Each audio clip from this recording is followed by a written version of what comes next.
You know, in the New Testament, sometimes when Jesus speaks, one of the things that he used to say was that if your right eye causes you to sin, pluck it out. Better to enter the kingdom of heaven without an eye than to live a life of sin. Or if your right hand causes you to sin, cut it off. Better to live, without a hand in heaven than to. But he's not talking about self-mutilation or anything like that. Actually, what he's talking about is it's actually two things.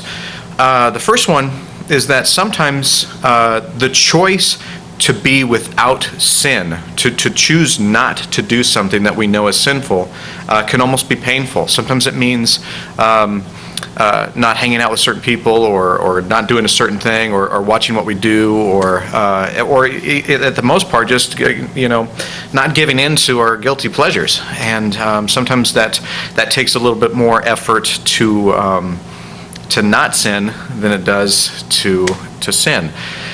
I used to, when I was a teenager, I got involved in drugs and alcohol, and in order to change that, I had to change, a lot of the things that I did, and it was a struggle at first to learn how to do things differently, and so there was a little bit of pain. But what I did is I left that behind.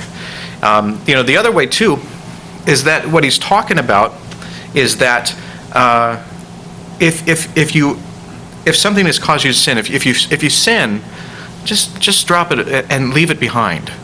Oftentimes we are filled with so much remorse and so much guilt over our stuff that and Jesus is saying basically just cast it off, move on, and just accept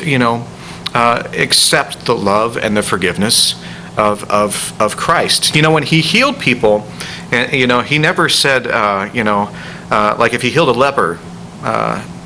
Not a leopard.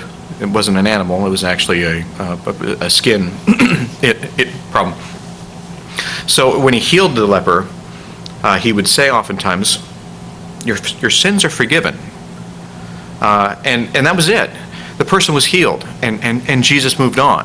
It wasn't one of those cases where he said, "Hey, your sins are forgiven, but hey, I am watching you because you are, don't you, because I've got a tally."